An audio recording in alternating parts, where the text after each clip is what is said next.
Yeah, I mean, no, you just you just play shift by shift, and it's been quite a stretch for the group. I think you go back probably 3 weeks, the games here, Drummondville and Blainville, back to back, and it was a step up for the group. I thought those games, obviously Drummondville's defending champ and Blainville's having a great season, and then we knew we had a big road trip and a kind of extended road trip where you get 4 games and 3 up in Quebec, and the group found new levels, found different ways, and then to go down to Cape Breton, which is a good maritime rival, and then you play last night with St. John. You get back home again, and then we knew Bathurst was our 3rd and 4th. So those are good moments to play, and we know Bathurst are also having a heck of a year.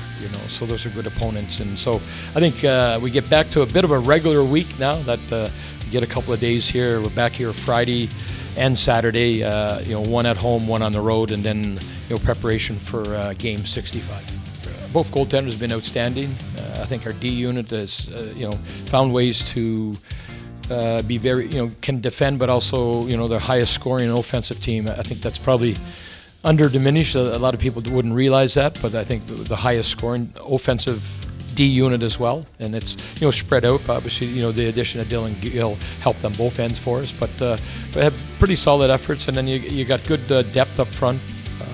But I think some of the veterans, Marcus Vidicek has continued to find ways, and I thought tonight it wasn't pretty, it wasn't gritty, but we had enough pretty and we had enough gritty to kind of make it work tonight. There's some wow moments, a couple of big goals that gave us a little separation there, and sometimes you just got to find a way. And tonight was, like I was saying, it wasn't a great crowd. You want to have a bit of a showtime for the crowd, but some neat goals. But overall, it was one of those games that just find a way to get through it, and hopefully that you're on the upper end of it.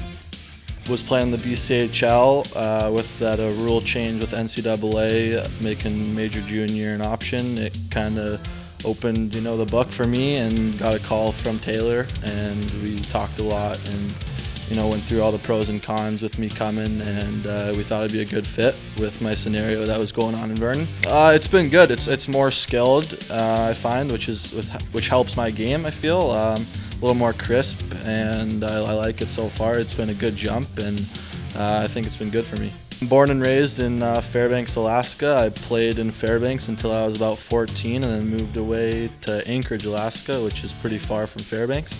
And after that, I went to play in Pittsburgh, Pennsylvania for a great youth program called the Pens Elite. And then I played there 2 years. It's a nice prep school. Then I found myself in Vernon for this half the year, and then now I'm here. Coming along. I mean, consistency is the mother of excellence, and there's a lot of consistent players and a lot of consistent plays.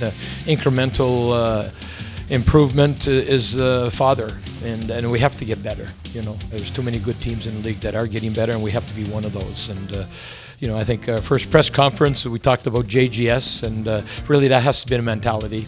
Can't change the past, and then there's been a lot of bright spots, and we get a chance here Friday night to be at home. With becoming some of the top fans in the Quebec Major Junior Hockey League. It was outstanding today. And it was our final home regular season game, and then we finish up in Bathurst, which is pretty last regular season game for them. The big rivalry. Pride of New Brunswick. Both teams have been really a representation of the province of New Brunswick. So that'll be a real neat way to finish up, and we know it'll be a hard fought battle up there on next Saturday as well.